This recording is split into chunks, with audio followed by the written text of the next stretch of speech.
This meeting is being recorded. Good to see everybody. Hello, hello.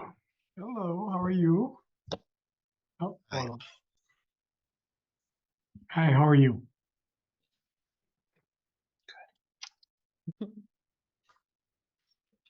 Hey, Dimitri. Hey, Sunil, how you doing? Good, good. It was good to see you. Same here, same here.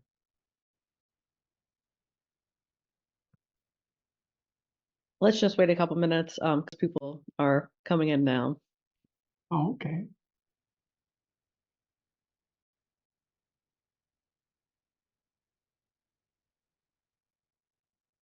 Hi, Ellen.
We can just start at 05, I think. It's a very fair window a very graceful window of opportunity. Let's put it that way. I feel like these days everyone's just hopping from meeting to meeting. So. Yeah, exactly.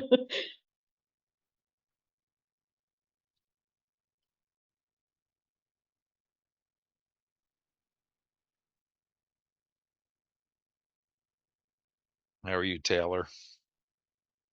Doing great. Good to see you. Nice to see you.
All right, Taylor, you want to kick it off?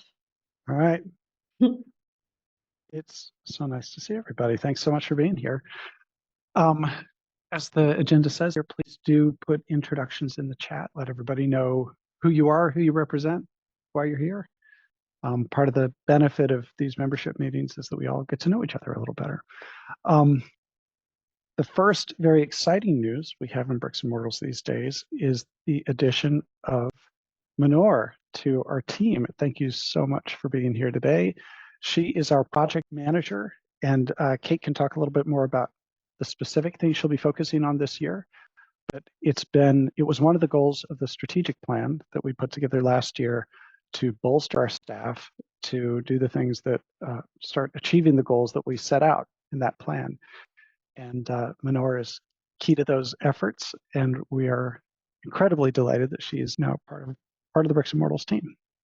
So welcome. I think let me just I'll add a couple of the specifics that she's working, and then I'll pass it to her to say hi to everyone. So as Taylor said, we have a lot of specifics down to the quarter included in our strategic plan, which is super helpful. Some of those things for this year are creating an assessment for houses of faith to take on an annual basis to determine what their health is looking like in a few different categories and what suggested next steps are. That's one of the things that Manor has on her plate for this year that we'll all be providing feedback on, I'm sure. We're also creating a directory of members and the services they offer so that folks can go to that. And if they need an architect, they can search for that and get everybody. Or if they need, something more specific like a feasibility study and they don't know who does that, they can also search for that. So that's something that's being in development right now, and hopefully we have it on our list to be in touch with you in the spring, so in a few months from now. And then as always, expanding our community and looking to different groups that are not already represented here. And I'm sure there are other things that I'm missing, but yeah, I just also want to join in being thrilled for Manor to be here. I think it's her third week maybe now. And if you just want to say hi and anything else, that would be great. Yeah, hello everyone. My name is Manor, in case you want to pronounce it. I am a graduate of Pratt Institute. I did my master's degree in historic preservation last year, and I have had over 5 years of community engagement experience, both here and internationally, and on a UNESCO heritage site, if anybody's curious about talking to me about that. I like talking about that. And really, I'm here to help Kate. I've met some of you. I've already talked to some of you, and I will be reaching out. If you haven't seen my email yet about updating your contact information, that's one thing. And I will email you all of you individually to sort of talk about your organization, your experience with Bricks and Mortals, and how we can move forward from it. Thank you. So we usually take a minute at the top to make space for anybody who has announcements. I guess I also should have said, hi, I'm Taylor.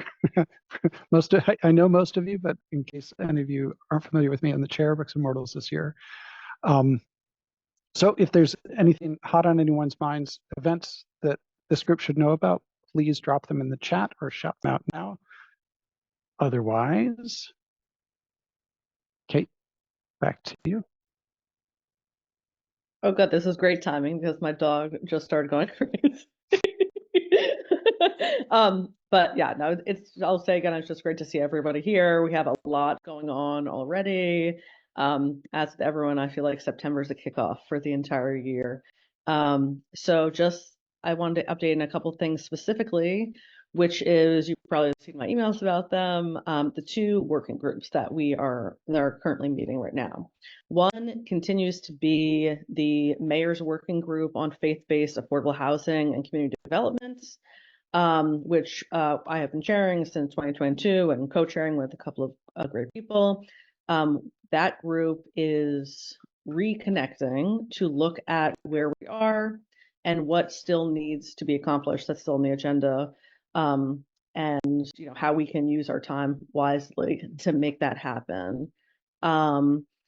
And so if you want to be part of those meetings and you're not already, please let me know. We're having subcommittee meetings on affordable housing, landmarks, and air rights.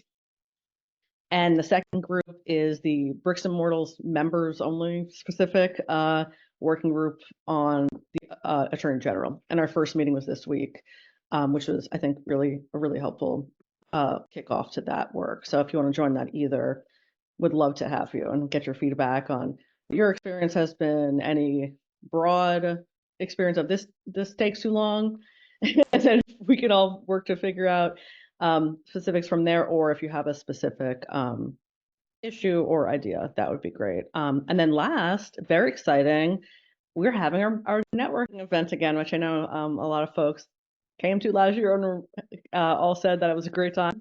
So really excited for that. We just launched the online register RSVP So I put the link in there, and it's listed with a price on Eventbrite, but for members it's free. So I'll be emailing out the discount code, so you'll be able to register for free. But it would be great if you registered, and I would love to see everyone there. It's in Midtown at CBST Synagogue. It should be a great time again. And Kate, just since this is the first membership meeting we've had since the Attorney General Working Group came into existence, Jason, can I put you on the spot for a second just to explain why that exists? Yeah, so for those of you that don't know, New York is possibly the only state, it is certainly among a very few number of states that actually has an approval process for real estate transactions involving religious corporations, which creates unique opportunities and challenges.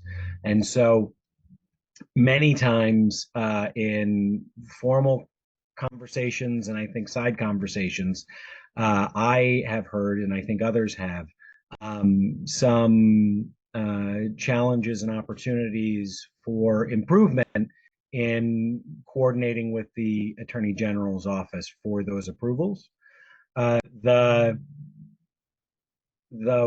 mayor's task force, among its recommendations, created recommendations for the approval process via and its coordination, in particular with the city and the Department of Housing Preservation and Development.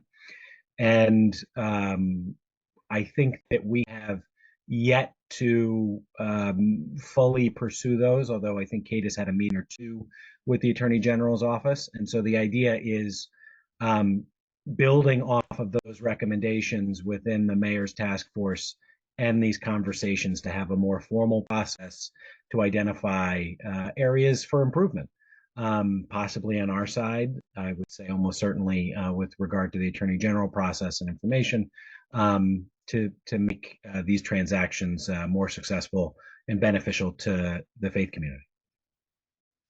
Yeah, and I would just add that they're, I think, very willing and interested in working with us.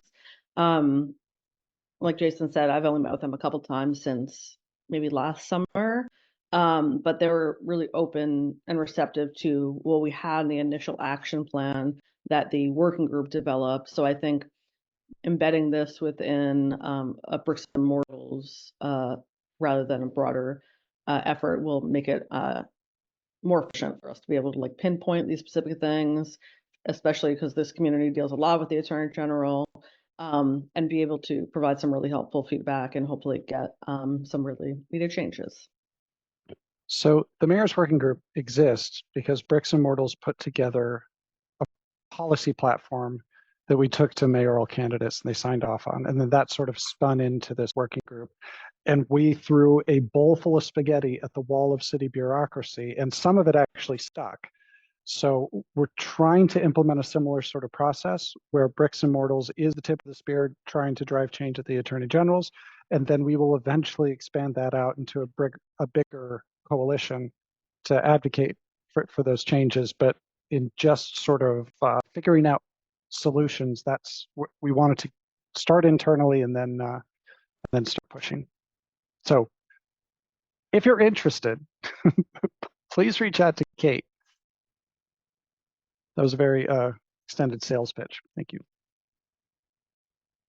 So for our member meetings, our format, the goal has always been to have some resource sharing and some wisdom sharing.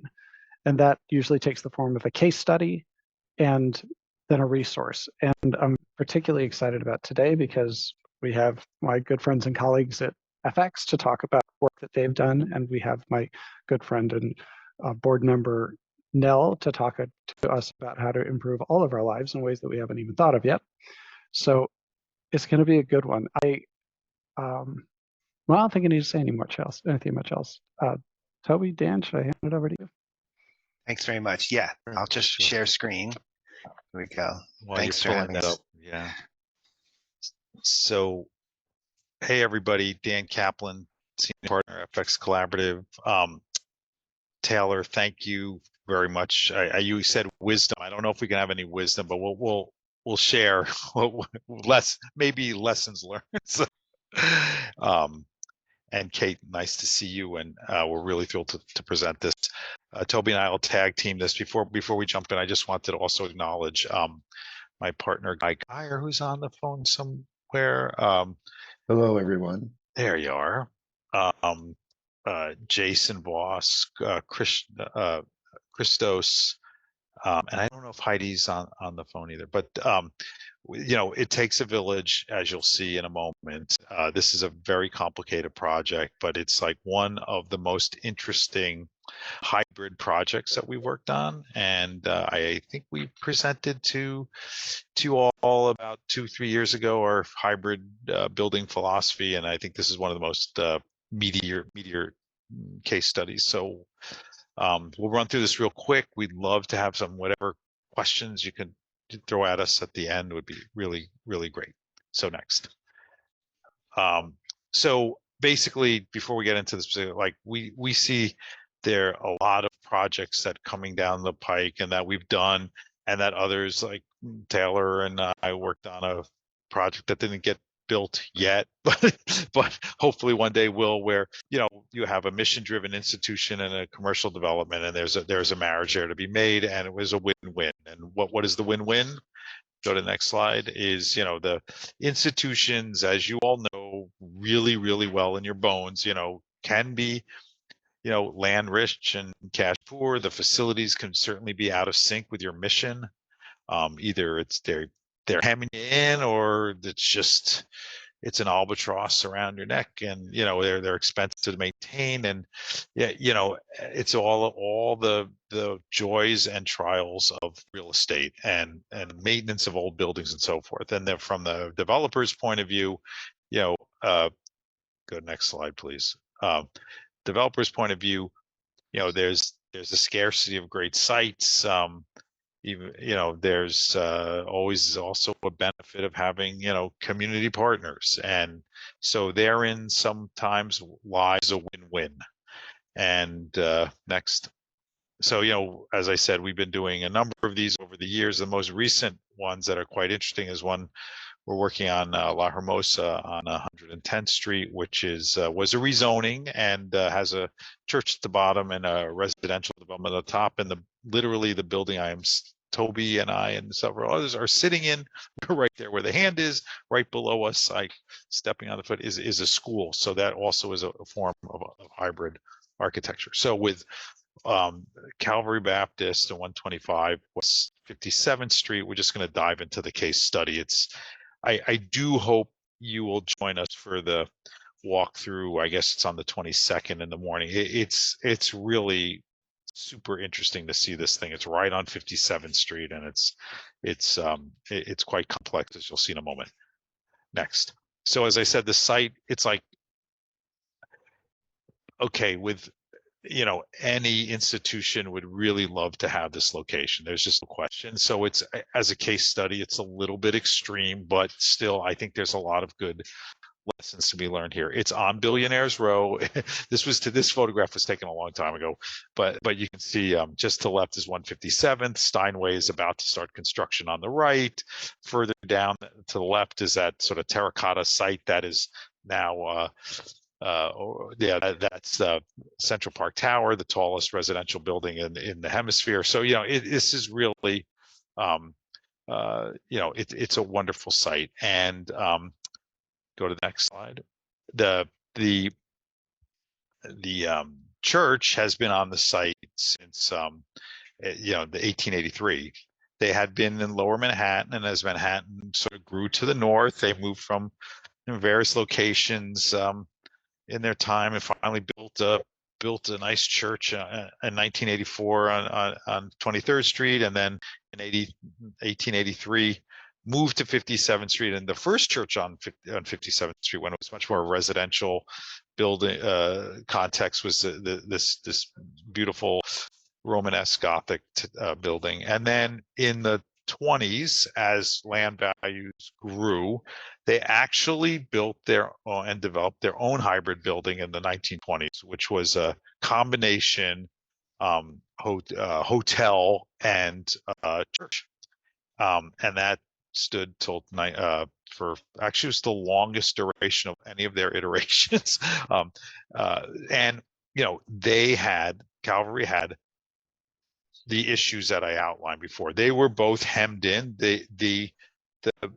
and hampered by. They were hampered by widespread code violations, ADA, MEP, exit widths, sprinklers, etc. The infrastructure of the building was millions of dollars to just bring up to a state of good repair and code, and plus they were a growing institution, and what was in this building did not suit their needs, and they wanted to be at this location, and it's central, and they draw from all over the city and actually the region, and it really made sense for them to stay. The anecdote that I always give is like, what one of the church leaders said, it's very hard to explain to a parent why you're having Sunday school classes in a hotel room.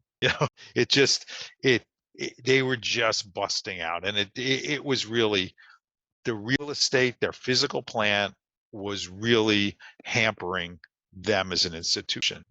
So next slide, some pictures of what it was, and vibrant, vital place, some beautiful architecture, some despite the challenges, and we're preserving some of them and relocating them. Next slide. And we had first gotten involved. We had done, I won't get into it, we had done work on the church around the corner, and that real estate transaction with Claret Group about 20 years ago on 29th Street, and they had recommended us to the church to help them, and the church was in discussions with Extel about building tearing down the hybrid hotel church and getting a brand new church and new facility on 57th Street with a super tall in the back, relying on a number of other assemblages of land. And everything was going great. And then it went quiet, and Extel was pulled out, and they felt they had enough on their plate and on 57th Street. And the church was like, we love this idea. Can we just go it alone? Can we just do it on our site? Which let me just do one thing real quick. So their actual site is, I'm just going to draw in a box like this, like that. So can we go it alone? And and so Guy and I put our heads together and said, who could we team them up with, who we know and are good nonprofit partners. And we brought in our friends at Alchemy, who we just had finished the Xavier High School expansion with, and they church and Alchemy made a deal to do a hybrid building, and that would entail not a residential building, but an office building above the church, for several reasons. One is there was just too much risk involved with these super talls, and too much overexposure in the marketplace for them, and costs, sales were really challenged at that time. And two, our feeling was, from a sort of structural simpatico point of view, the church is already a long span steel building. Office buildings can be long span steel buildings, and it just seemed like the same genus and species structurally, and it seemed to make more sense. So that was the essence of it. So now, Toby, I guess you'll take it from here, and then I'll Sure. pick up at the end. Great. So, some of this might be a recap from the lecture that Dan gave a couple years back, but when you engage in a hybrid building, there's all of these different issues to think about. And I'll talk a little bit about just the simply identity issue and then how we sort of organize, and Dan will talk about the systems and the deal. So the identity, this is sort of a crucial question, like which building is it? So how does each of these two buildings that are going to get value from the site feel like they have pride of place, feel like it's their address, it's their home, and it's still somehow related in an overall composition? We had this approach here, and there's many different ways of doing it. One way is to sort of have a chameleonic approach, which is to say that depending on where you are, the building standing on the street, it sort of feels like it's part of one or part of another. So let's just show you the big overall view, with the church at the base and the office portion at the top. But when you come to the front of the building, we have these ways of identifying which of the program. What's actually going on is you've got an office address here in blue, and then the church entrance here in purple. And just to make it more complicated, it's a hybrid with retail because the ground floor retail generates so much value for everyone. So we've sort of packed a lot of program in here. But when you're standing in front of the church, it feels like the church is the building. This is the entrance to their sanctuary space and offices.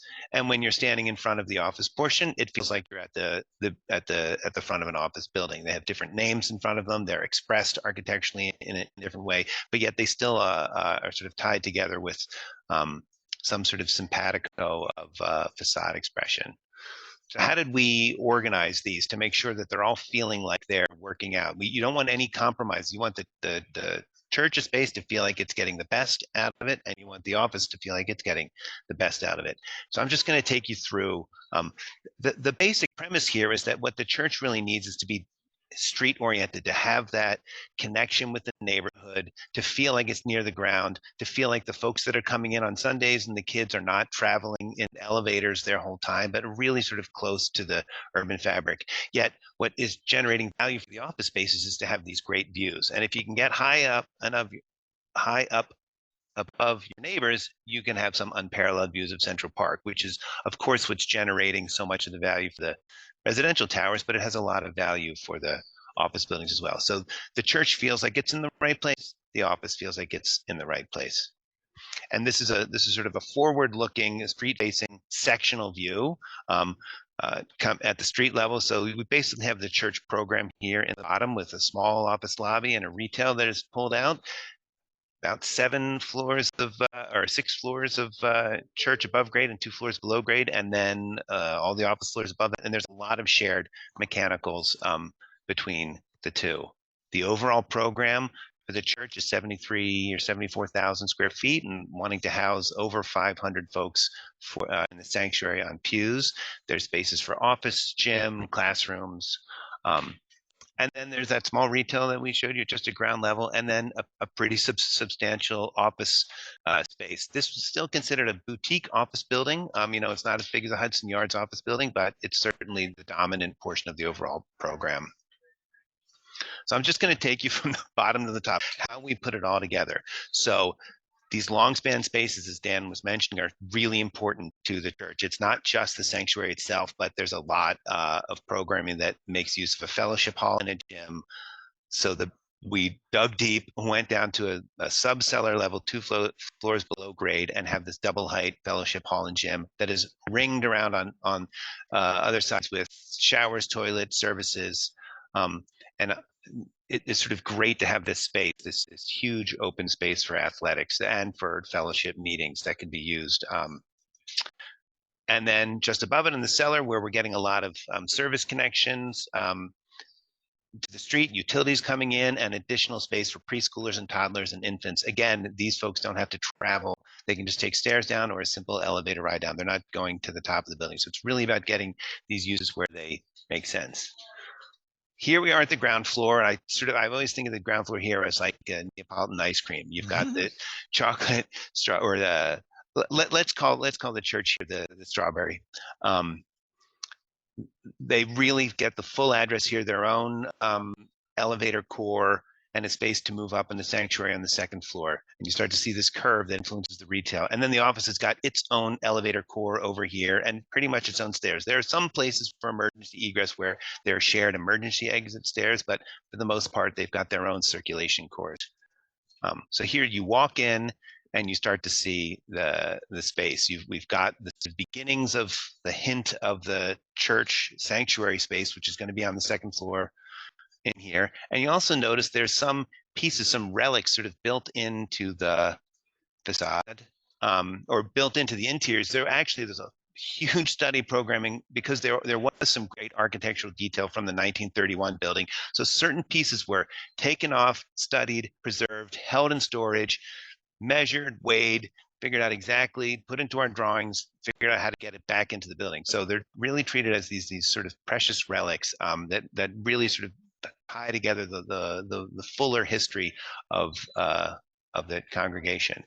The sanctuary space itself was always going to be about the people, about making a space that was about having people, when they're in the sanctuary, looking at one another, feeling like they're connected with one another, really feel like they're protected in this sort of shell. We were inspired by a lot of modern art, a lot of landscape, and just sort of the acoustic quality of it, knowing that music is really important. So getting a shape that sort of works for all of that programming. So here is that sanctuary space. So you've come up the winding stair and you're now in this sort of like, think of this as an egg. We've got an eggshell. Here's the yolk. The sanctuary is the yolk, and you move around in this egg white space before we go in. So here you are in that interstitial space in the egg white. I know we call it the sanctuary lobby. If it was an older church, we might call it the narthex. And then you're into the space. It has this sort of wrapping form. We've got great sight lines for everyone in here. There's, of course, it's up to code. Plenty of the ramp accessibility. Some of the pulpit is brought back from the original church, and the acoustics is great for music performance for other type of programming in the space. And simply because we're accommodating so many folks, you've got this upper balcony as well on the third floor, and just a cross section looking through that. So we're really getting great sight lines for everyone in here in the pew seating. So we have higher rake to the back and mezzanine portion. And then, in this great height volume, you're going to need height to get great acoustics, to have the ceiling that really reflects sound and make sure that everyone's having a great experience. And the pipe organ, which is going to be installed soon, is really an exciting thing to be sort of integrated into here. More of the mezzanine seating. Now we get up above, we're in the fourth floor. There's classrooms of a variety of sizes, so much better than being in a hotel room. They are really, they've got window views, and we've got bathrooms, we've got all the storage pantries, other things to just make all of the programming really functional. And this another double height space, the studio space. So there's 2 floors of classrooms and then the double height studio space that can just be so many different things. And it's got great views looking north. So you can just get a hint of the fact that the park is opening up around you, although we are still surrounded by taller buildings. And then the classrooms are just fabulous. All different size classrooms.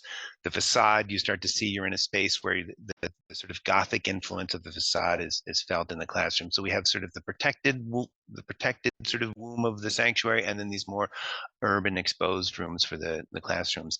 And then, of course, the offices where all the work is being done on the 6th floor, and lots of space for the mechanicals.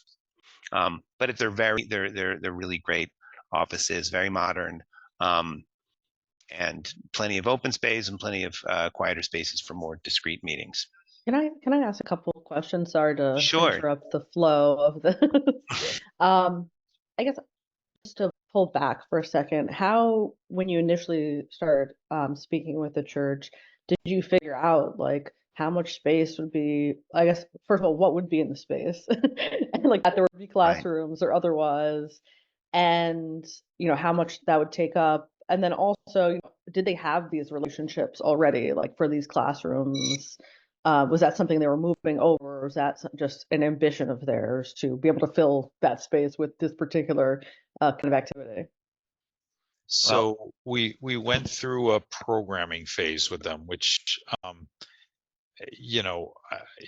the other architects on the call can tell you it's one of the most critical portions of a process, and it's when you really have before you put pencil to paper, where you really go through and say, what do you want, what do you need, what's very important, what's somewhat important. And obviously, there's sort of, if you make an analogy to what people really understand intuitively, which is like a home, you say, well, I'd like to have 3 bedrooms if we can get a, so the kids don't have to pile up and share a bedroom there. There could be a, eating kitchen, not eating kitchen. That's programming. It's like listing out really what you need and what you want. And of course, then it becomes an iterative test where you go, if you put down everything on your wish list, and a lot of these, of course, everybody,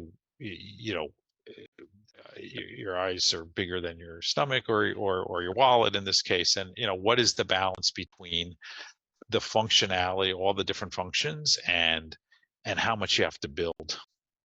And that really, then that starts to become into the invention of the design, the cleverness of good firms. I know we do this, MBB does it, B does it. It's sort of like when you look at that, the fellowship hall / gymatorium, or the studio space. I mean, the reason those are there is because there were functions that were like, well, we need a place where we can have a graduation. Well, or you need a place where like once a week we have a group that meets, and it's too small, the sanctuary is too big and this is too small. So what's in between? So you're not going to build a whole dedicated space just for them for once a week. You're going to figure out ways to make flexible spaces. So, at the end of that process of we call it blocking and stacking and testing and, getting the areas right, then you have something that's a little bit firmer, and then you could go into the design process and put pencil to paper. Yeah, that's really helpful. Yeah. Can I just ask a couple more process questions? One last thing. I think, Guy, maybe you could remind us, but I think this was like a 4-week, 6-week process of very, very intense back and forth, and then it trailed on a little bit further.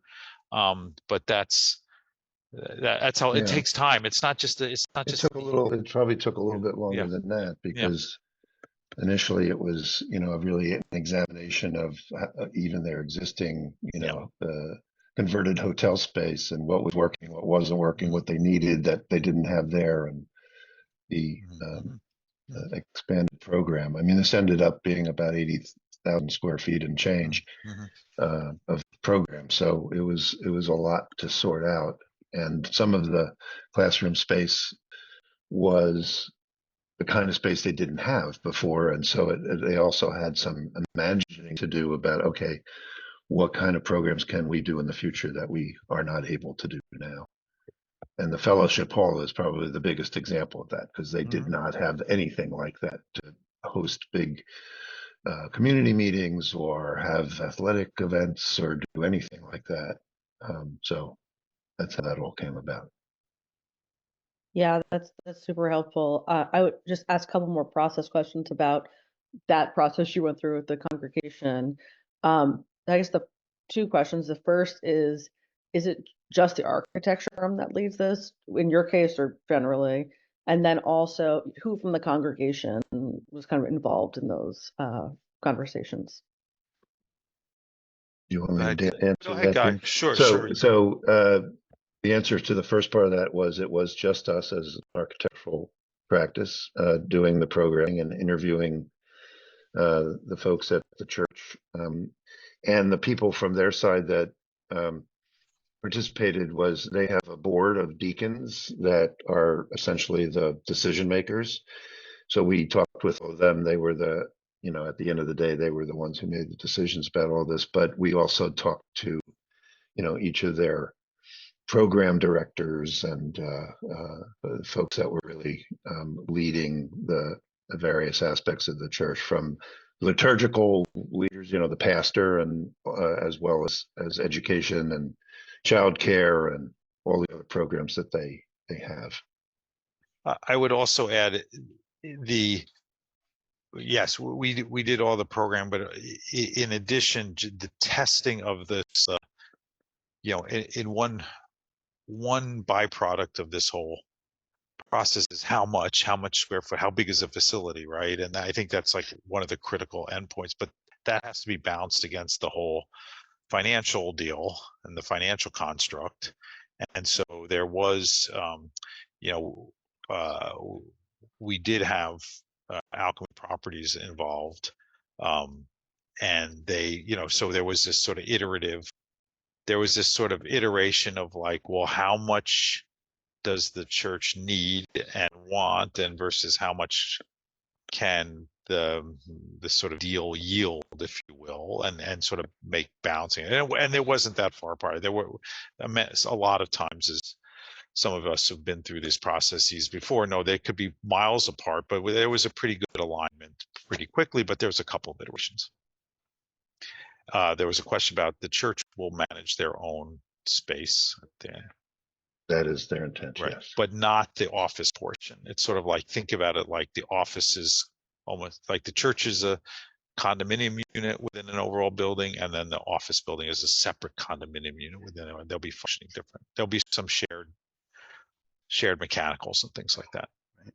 And we'll show you that in a moment, some of those, how that's diagrammed out.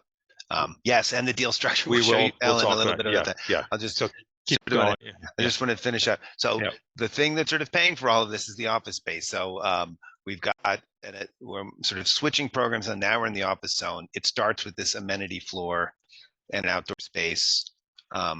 So this would be sort of a shared space for all of the office tenants, not for the church, for the office tenants. If you're renting a floor in the building, you get access to this amenity space with an outdoor terrace. The connection to outdoors is really a new, not a new thing. It's something that we're learning is really important to office culture. Certainly the pandemic really reinforced that for us. And now just a typical, we have, 16 of these floors, a typical office floor. It's very sort of a smaller boutique office floor plate with a core over on one side, unobstructed views north and south, and then these 2-story porches, outdoor spaces built in. So here's one way that it could be laid out by sort of a smaller boutique firm, but you just see how they just have windows in every direction. Really unparalleled views north to the park, which is so valuable. And then these 2-story porch spaces for the connection to the outdoors. So I think it's pretty obvious where the value comes from here. These are some of the best office spaces that you could work at in New York.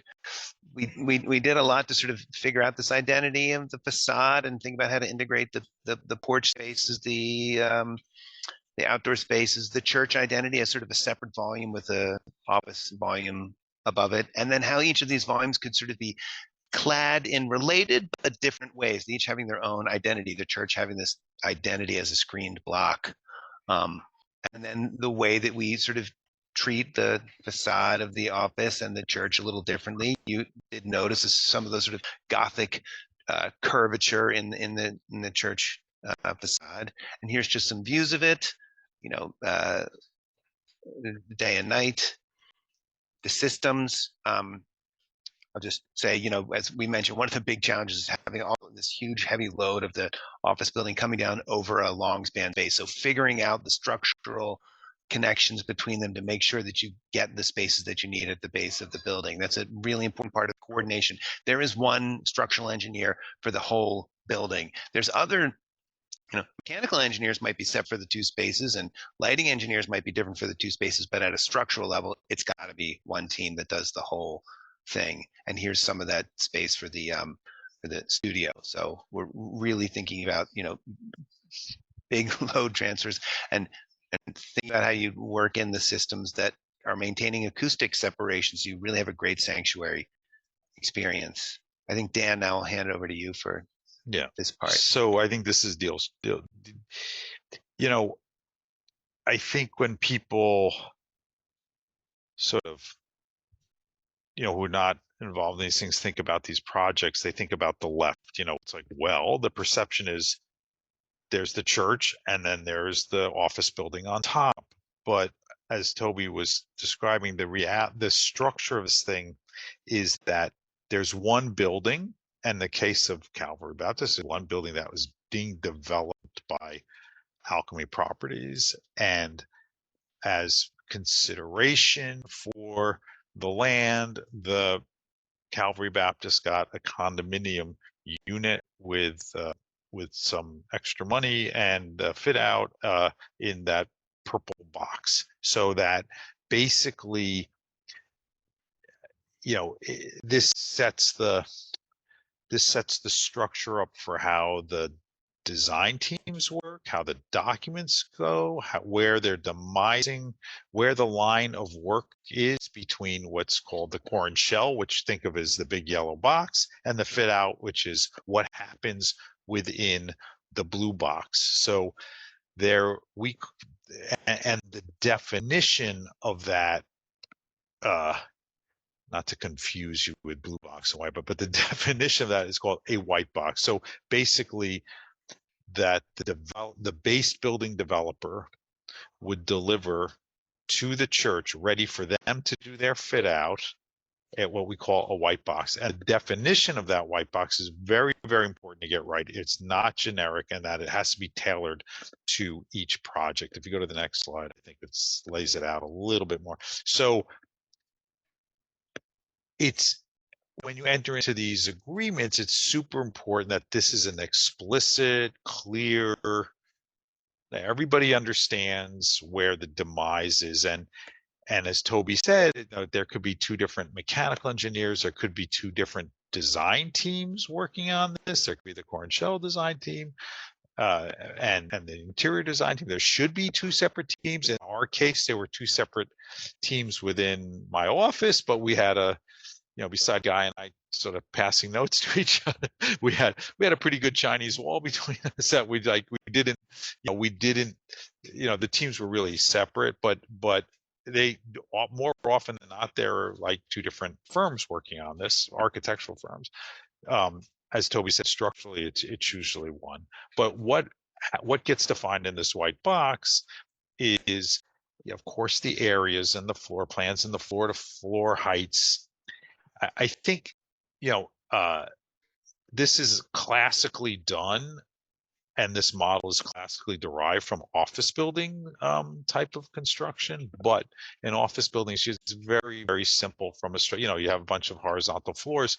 What makes it really interesting and challenging for, let's say, that sanctuary space that Toby showed you is like, you have to really say, okay, what part of the structure is the base building delivering, and then how much of like the edge of the structure was and the all concrete and the steel was delivered, but then the risers and the seating and all the other substructures that would be done by the church fit out.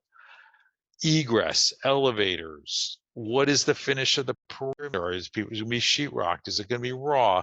What's the MEP infrastructure look like? Is it just like a chilled water pipe that comes to the perimeter, or is there distribution? How much fresh air? How much outside? All these things need to be very clearly negotiated and defined, because it will set what the institution has to do to finish out their space and how much that costs. Next. And there's a dovetailing and a very important orchestration of schedule, where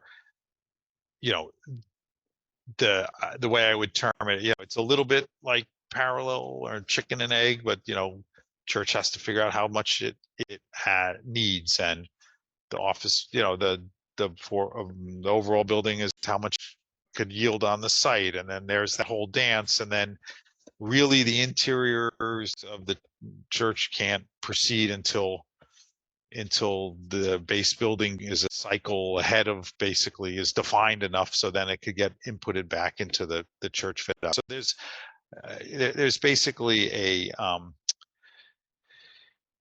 again, there's a coordinated dance that has to happen to make these things work. And just closing, I mean, I think I forget that there was another one of these hybrid presentations I sat through with one of your members, and it was they sort of said the same thing, and I think that the way these things work is that that the site has to be sufficiently valuable and has to have enough development rights that value is greater than the replacement of the facility and what you want. I mean, that's a huge number. And then the additional complexity of a building like that and the temporary relocation and time, in this case, Calvary Baptist rented some space on the Upper West Side. And if there's money left over for endowment, of course, you could also fundraise off of a capital improvements, but still it's the lion's share is going to come from the real estate transaction. So that math has to work. And if you go to the next slide, a lot of that has to do with the factors, it's got to work from a physical planning point of view. The more contorted it all is, the more expensive it is. The location, obviously, in a way, this is a nice, very simple case study because it's so clear how valuable those views are. But the location super important. The relocation costs are important. The size, really all these any project, but especially institutional projects where function and program are so central to the mission is, being clever with that program, doing spaces that do more than one thing, that are multi-use is super, getting the most out of every square foot. And, finally, it's the clarity of the institution's goal. We were involved in one project where it was very, very, tight. All these things are always tight, but it was a very tight thing. And then there was a clear concern. People wanted much more affordable. It was a housing on top of a religious institution. And they wanted a much higher percentage of income restricted units. And that was the goal of the institution, but then the numbers didn't work. So it's like, what is that's really, I think, from an institution's point of view, you have to be very clear about what your goals are in terms of doing one of these projects. So that's that, right? Oh, Yeah, and here's our advertisement. So Jason and I will take, and hopefully Guy can come as well. We're welcoming this. And I think Kate has sent out the invitation to it. While we still feel like we can show you the building, it's mostly complete right now. It's certainly topped out, totally enclosed. This photo here is a couple weeks old, just to take you through the construction and see it right now and see all of these pieces interconnected while we can. So we're really hoping to bring as many of you as we can. We've got hard hats for you. So we're happy to take questions, but I know we're coming close to time for our next speaker. So.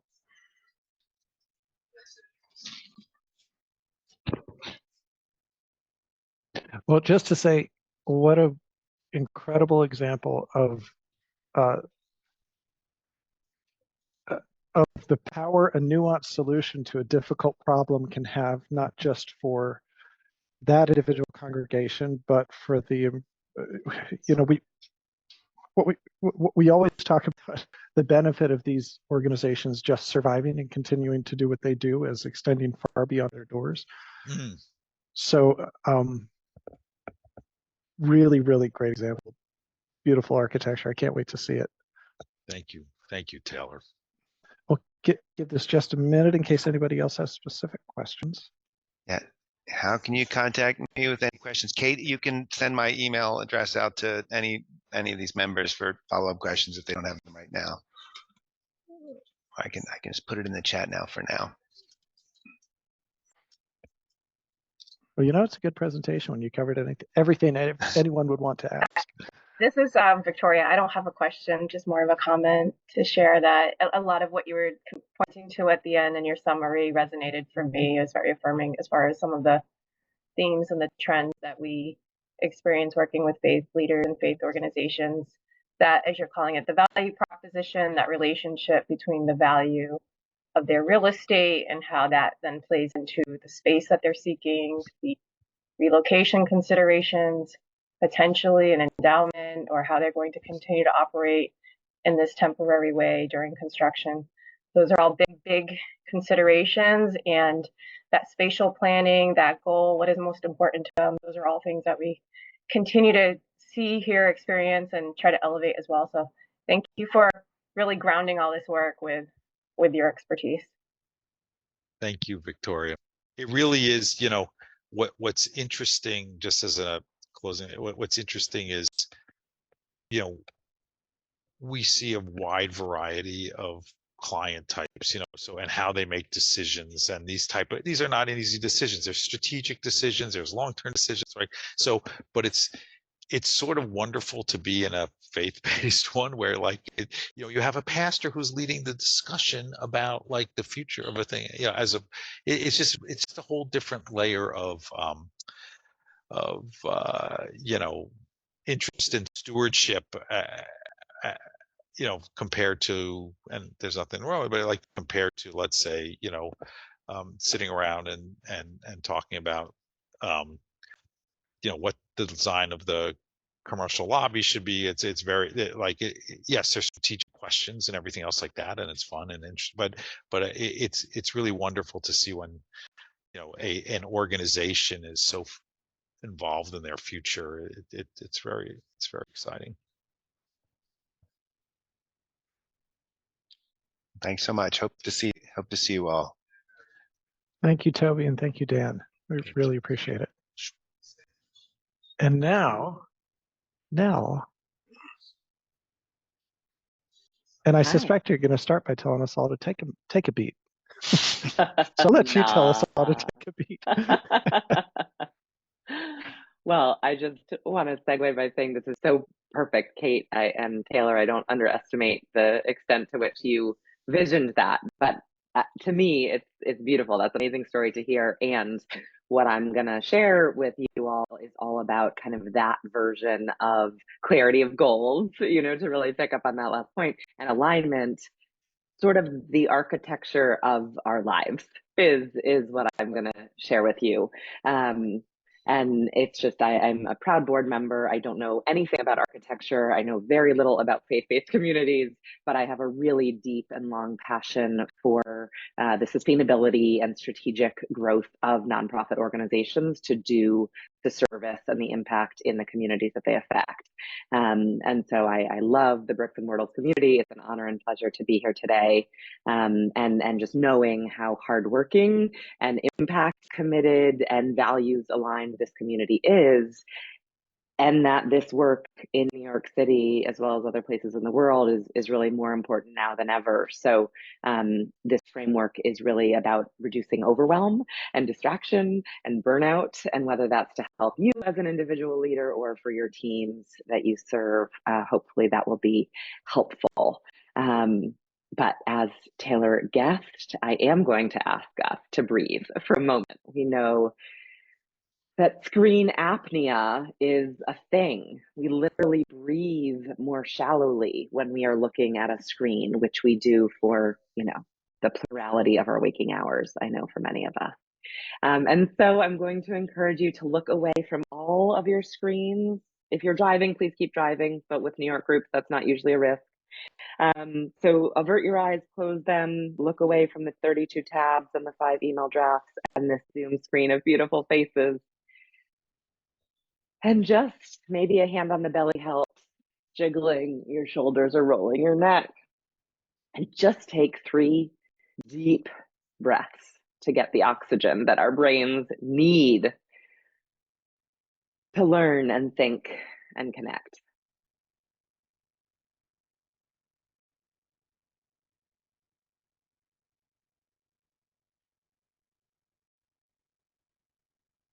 One more, the deepest yet.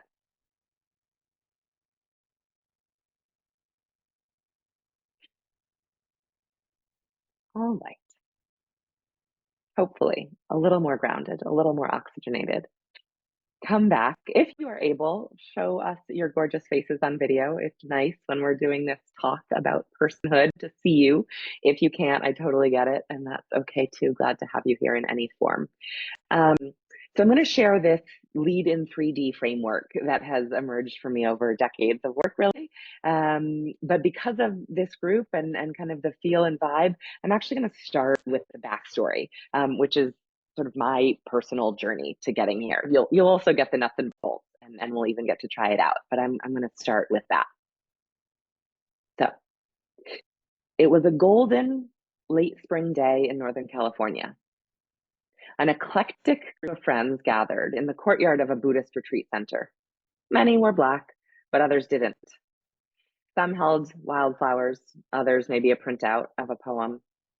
The mood was bittersweet, a blend of inevitable regret for premature death,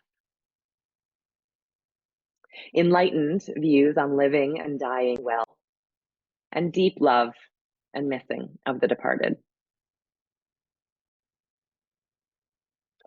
That is at least how I imagine the scene of my dad's funeral. But I will never know. I wasn't there. And missing that chance to mourn my dad's passing has a lot to do with my dedication to helping leaders live their own aligned, high impact lives. Because I let my dad down, right, by not being there that day.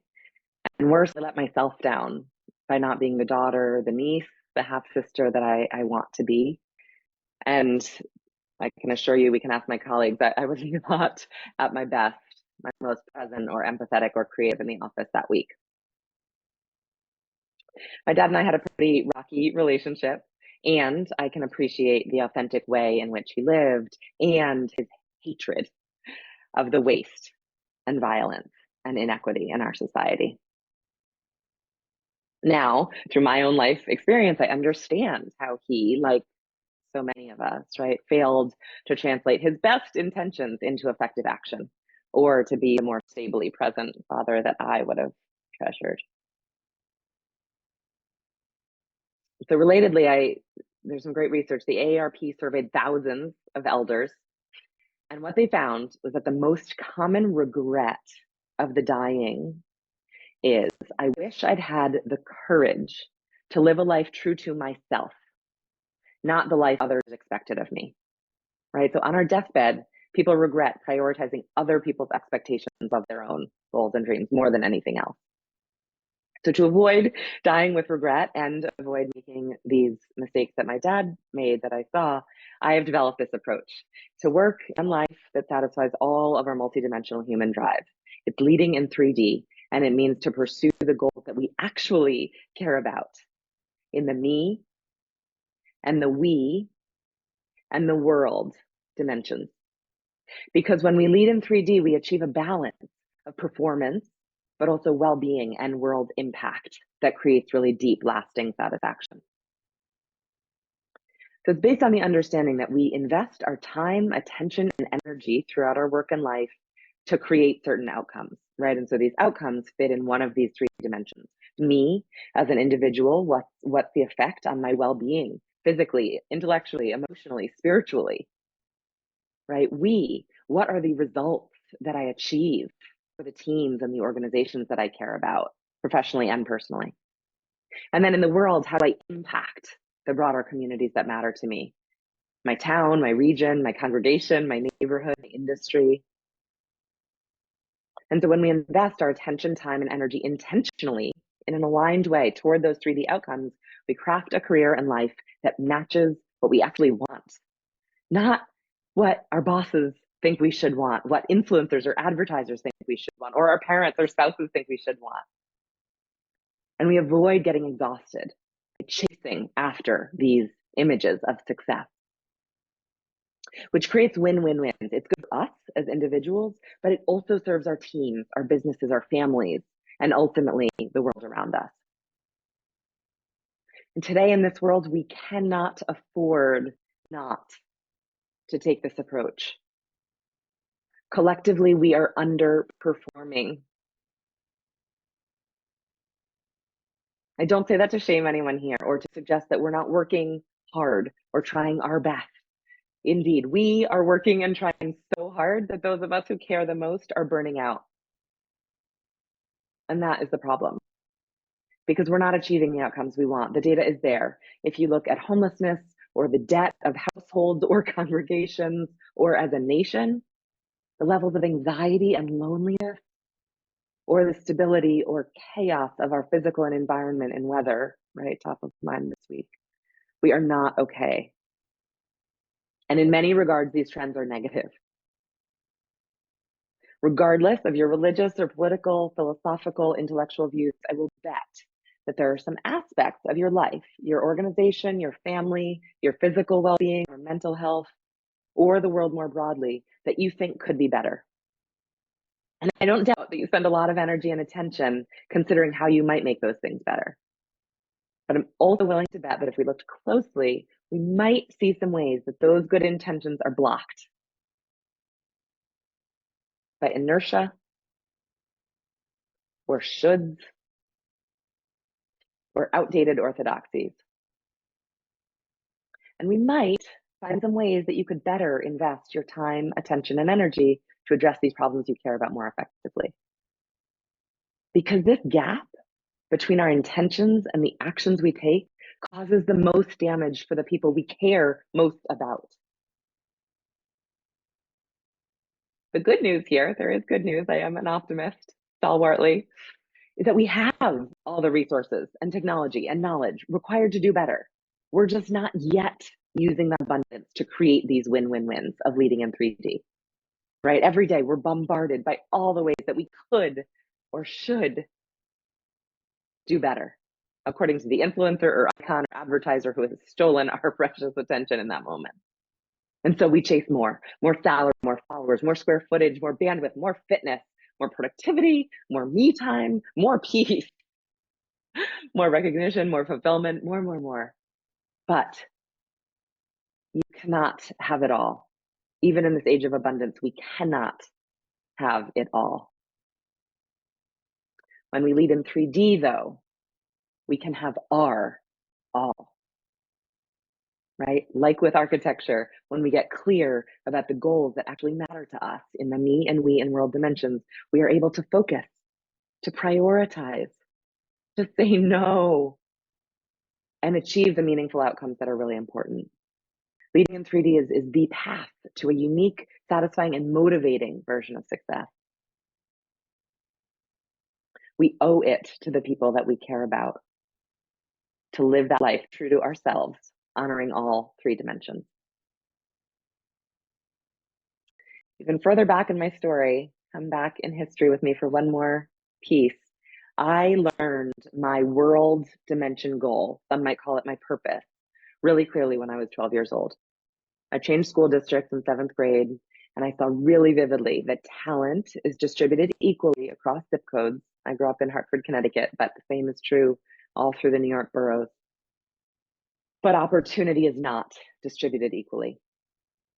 These new classmates in the school district I moved to were the same mix. They're goofy, smart, creative, mischievous, athletic, curious, just like my ones had been in Hartford. But we in suburban West Hartford had access to ski lessons, a peer mediation program, European tours for the jazz band, to say nothing of the sports and the languages and all the rest. It felt like way more of a gap than 400 yards that I had actually moved to change districts. And so I knew in that moment, I really wanted to do work that would have something to do with remedying this unequal spread of opportunity, right? Helping to distribute opportunities more equitably, regardless of people's backgrounds, identities, or zip codes. And so a few years after college, I found myself in a Palestinian town in the West Bank, helping to establish a community center of mental health and leadership programs for young children, university students, and their families. And it was so perfectly aligned to my world goals, my purpose, that I couldn't believe my good fortune, took the role and passed up a full scholarship to a top MBA program and got to work. But about after 4 years there in the role, I woke up one morning and everything had soured. My colleague's dark as mud, kind of that Arabic deep mud coffee, usually was this earthy wake-up call that I loved and savored, but that morning it smelled bitter. And the chatter from the teacher's room of Arabic chit-chat had usually been cheery reminder, new day, good morning, get started. But that day it flipped me into anxiety about what I had to do. And a text notification on the international messaging app my husband and I used. We were separated by 2,000 miles at that point, and this ping distinctively from him sent me into a guilty panic. I hadn't called him back like I said I would the night before. I had fallen out of alignment here, and it stunk. I had just sent in my regrets for yet another dear friend's wedding. My reaction to my husband's loving text reminded me of the devastating prospect that I could barely face to consider that our marriage wasn't going to survive the distance. And as I shared, my dad's funeral was proceeding without me the next weekend in California, since I didn't have the time or money to get there.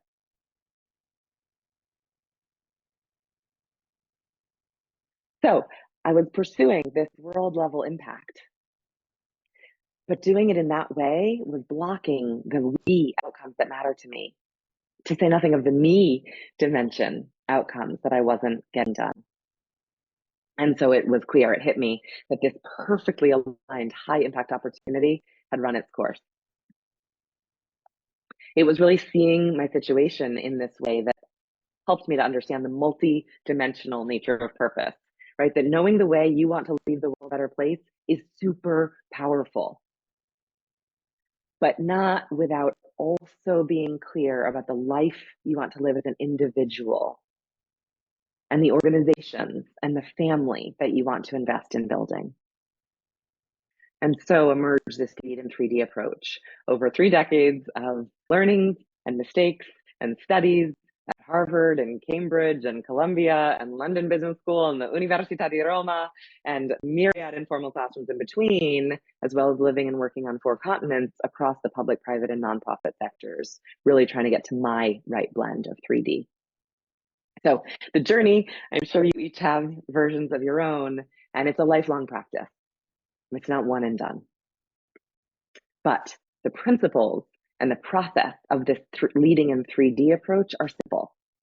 And so I'm thrilled. It is truly a pleasure to share them with you today in the hopes that you might avoid further misalignment in your life or the misalignment that has cost me so much. So first, like we did with the building, we define our all, right? What is the mix of me and we and world goals that would really mean something to us if we were able to achieve them in this year or this decade or this lifetime? That would lead to us dying without regret. These are certainly not small questions to be solved in a Zoom or even a 3-month consulting engagement, right? But it's a simple equation. So we have our inputs, time, energy, and attention, which lead to certain returns. We consider our actions on a really practical day-to-day level and see the outcomes they generate over time. So the returns, the outcomes, are organized in these 3 dimensions that you're familiar with by now: me and we and world. But what about these inputs? Well, my experience defining and having my all, but also working with hundreds of leaders to find theirs, has revealed a framework for those as well, the spheres of impact. It's also really simple and universally human, but the idea being we have 6 areas of our work and life in which we invest time, attention, and energy. The first is self, foundational and critical. The second is friends and family, our job, our workplace, our community, and finally our money, what we buy, invest in, and donate to, bricks and mortar. Again, that's 1, yourself, the ways we invest in our own well-being. 2, friends and family, the people that we support and nurture. The job, the role that we are paid or somehow compensated to do on a daily basis, separate from our workplace, which is the organization for which we work and the ways that we contribute there outside of our daily role. 5, the community, the groups we care about outside of our family and friends. And 6, money, what we buy, donate to, and invest in. And by mapping inputs in these 6 spheres, we can see where we're over or under investing and identify the actions that we might stop doing, actually, as well as others to do more of or start doing so that we can achieve these new world outcomes we're seeking. And just really briefly, I'll share the kind of nerdy type A analytical framework that represents this and the full depth of the work, right? So the investments on the left-hand side, the way we spend our time, attention, energy, and even money in those 6 spheres, right? That's what that diagram shows. I'm happy to share this image afterwards so you can look at the small text. And then the outcomes on the left, the me, we, and world. And some pitfalls in the middle, because those are real, which we'll talk about in a minute.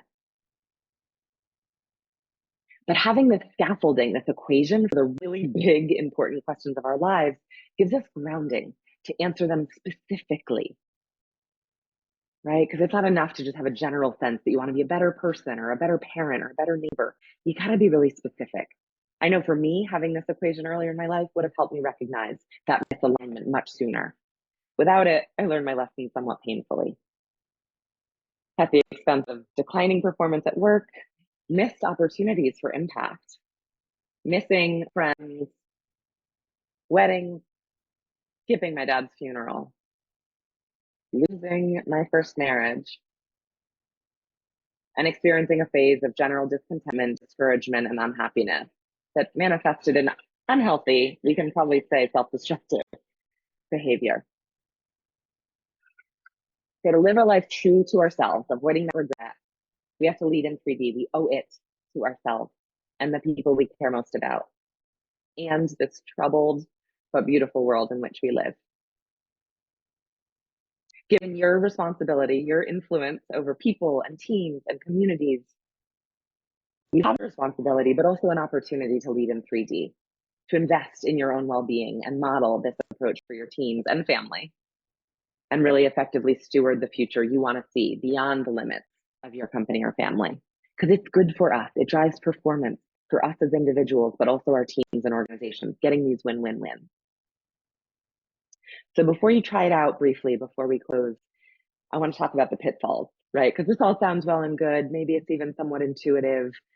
And yet, right, it's not how we lived it. It certainly is not how I necessarily live every day, getting more and more aware. So what are the 3 pitfalls? First, inertia, right? Physics says an object in motion stays in motion. And so in this case, it's inaction, not in the sense of sitting idly on your couch and binging Netflix, right? There's a time and place, but I don't suspect many of you spend too much time doing that. But continuing to do what we have been doing. Because so many elements of our status quo have changed at work, but also in our families, in our city, for our health, that not doing anything differently is foolish and actually risky if we're looking to succeed in this new context. The second pitfall is shoulds. They are everywhere. We subject ourselves to other people's expectations based on their experience and beliefs, which don't necessarily have anything to do with ours. And even more dangerously, we should ourselves, making up stories about what we think other people think we should be doing, which is an internal narrative that can be really powerful and hard to separate from our true wishes. And third, outdated orthodoxies, right? Which is a more macro version of shoulds, this notion of how things are done. But again, amid economic conditions, social conditions, cultural conditions that are so chaotic and fast changing as ours are today, doing things the way we've always done them is risky. It's riskier than it might seem because survival today means evolving, and that requires change. So living a life true to ourselves, leading in 3D to have our all, requires being action oriented, taking intentional action to overcome that power of inertia. Aligned to your needs and wants and skills, not what you or others think you should be doing. And finally, authentic, a match for your current position in the world, not what you or people like you have always done in the past. So we've got to figure out what outcomes matter to us in all 3 dimensions and the inputs that achieve those results so that we can align the way we invest our time, energy, and attention and be impactful, achieve those things that matter to us without getting overwhelmed, discouraged, or burnt out, or dying with the regret that consumes so many. All right, we've got a quick 5-minute practice before we close. And this, as a learning psychologist and fan, doing this will turbocharge the benefit you get from this. So hang with me, just spend a few minutes and get involved. So get into your chat, open your chat box if you can. And if you have a to-do list in some form, maybe it's written, maybe it's in your head, maybe it's on a fancy app, just type an exclamation point into the chat box if that's true. Yeah, lots of to-do. Okay, great. If type one more exclamation point if there are more than 3 things on that to-do list. Just a simple exclamation point. Kate's like, oh my God, 30. Yeah, okay. More than 5? Still Toby, Rashida. Yeah, more than 10 things? We could keep going, right? I'm guessing Kate tops out at 7,800. Perfect, David. Thank you for just accelerating us there. I got it. Now stay in chat. And if you have a to don't list, type in yes. Anybody have a to don't list? Cricket. Shalonda does. I love that. Good, Shalonda. So by the end of this, just in the next 5 minutes, we're going to have one, because identifying to don'ts is not about letting ourselves off the hook, right? Or settling for mediocrity. I don't think this group is about that, right? None of us, including certainly first and foremost me, are where we want to be in terms of our empathy for folks, or our ability to stay present amid chaos, or our ability to be unbiased or anti-racist. I know I am not, and I know enough about this community that you have points of improvement as well. But resisting inertia and shoulds and outdated orthodoxy requires doing things differently and doing different things. But in a busy life, with hundreds of items on your to-do list, there isn't a lot of room to add new tasks and approaches. And so we have to experiment with letting go of some things. Maybe even some things we thought were important, but are actually someone else's priorities. So I'm going to give you 60 seconds to brainstorm. If you want to write it down, great. If you want to type it into your chat, great. Or just on a blank screen, if you just want to think. Brainstorm how you invest your time, attention, and energy to achieve the outcomes that matter to you in your we dimension, right? We'll leave the other two for later, but just in your we dimension, your congregation, your organization, your family, your neighborhood, whatever we is salient for you right now. Brainstorm, no judgment, whatever comes to mind, small, large, ancient, recent, personal, professional, it all counts, right? Just, I'll be quiet for 35 precious seconds and let you think about the ways you invest your time, energy, and attention to achieve those we outcomes.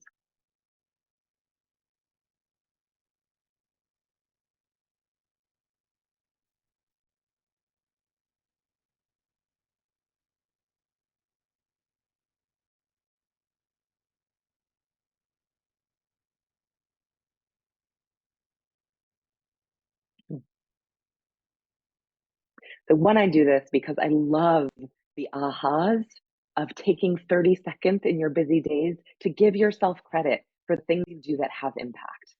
We do not do that nearly enough, especially those of us in whatever version of caring or service professions that you all represent.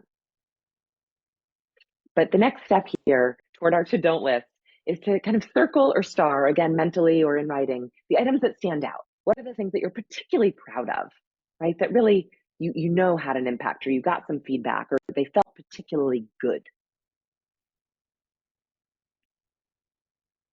Now, cross out mentally or physically the things that felt kind of meh, that didn't really fill you up, that didn't generate any impact that you could really see.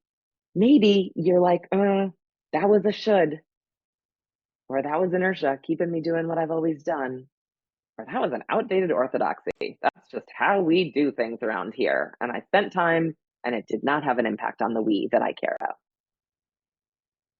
And so based on that quick analysis, the circles or the stars versus the meh crossouts, what is one thing that you could stop doing for a week, just a week? I'm not asking you to permanently give it up, go cold turkey, but what could you experiment with stopping doing for a week to experiment what might happen if you don't do that thing? How much time, attention, or energy would that to don't free up? And then what might you do with that time, attention, or energy instead? And what impact might that new activity have on you or on someone you love in your world dimension, in your we dimension, excuse me. Right? So I see some light bulbs, I see some musing, I see still some non-video screens, but I can feel the contemplation that is happening, which is a glimpse of what I have found doing this and what my clients find using this framework. Super simple, super human, but really powerful, right? When we invest our time, attention, and energy in ways that align with what matters to us in all three dimensions, we come alive. Imagine feeling like that more often in your day, right? What could you achieve? And how would that serve the people and the organizations that you care about? So don't you owe it to them to follow through on this experiment, to stop doing the things that aren't aligned with your best contributions, the legacy that you are here to leave behind, just with this one to don't. You want to keep playing with that exercise, scroll all the way down to the bottom of my site, and you can download a PDF that has a full to don't list exercise for more satisfaction if this felt like some juice. But I'm happy to close. I'm happy to follow up with questions by email for a few minutes briefly that we have, or by email separately. But mostly I am just really proud. I'm really proud to be here as a board member of Bricks and Mortals with you all and building on my dad's legacy of imperfect authenticity, now leading in full 3D, getting closer and closer to having my all. And I love watching and seeing and feeling the ripples that come back when you all do the same. You know, when we think about resources, particularly in these meetings, there's always the question of, well, okay, who's this really going to benefit? You know, some people are going to be interested in building maintenance, and some people are going to be interested in zoning resolution, and some people. It's so satisfying to be able to deliver a resource that is so useful to everyone. So thank you, Nell. And I do hope that you all know that Nell does this for a living, and she does it for businesses and for individuals, and please seek her out. And we're incredibly grateful to have her as part of this organization, both for what she brings to it and how she ups all of our games in the pursuit of what Bricks and Mortals is all about. And I hope it didn't jump over anybody's questions or feedback. No, some beautiful reflections from Shalonda. Thank you so much for reflecting that out there. That's great. And my email is in there too. So yeah, this is what I do day and night in one way or another. So please don't hesitate to be in touch if something resonated or raised a question, or if there's need for this framework at your place of work or life. Well, thank you very much, Kate. I don't know if we have anything else that needs to be covered on the agenda for today, or Yeah, just two small things, and thank you so much, Nell. I was thinking the same thing that Taylor was, that this could benefits everyone, and does, have these like really interesting connections to like the work that folks are doing inside and outside with the community and all of that. Right. And sorry, I'm off camera. I have something in my eye, and I just thought it would be really, now just made me cry, and It happens. Occupational hazard. So just last 2 points. For our December meeting, our case study is TBD, but one of the ideas that we're looking at is a creative idea for using a property's parking lot that's not development. But we will definitely be having a resource from the Community Security Initiative on how to start thinking about security for your house of faith. And sign up for the networking event. I will send out the code that lets you sign up for free. And there are, I think, maybe 3 spaces now left for the site visit on the 22nd. fantastic. Wonderful to see you all. Thank you, Dan and Toby and Guy. Thank you, Nell. Thank you, Kate. And we look forward to seeing you all in December, if not before. No, we'll see you on November 7th, won't we? Because you're all Yeah, going to that's come right. to CBST and see us there. Thanks so much. Good to see everybody. Thanks, everybody.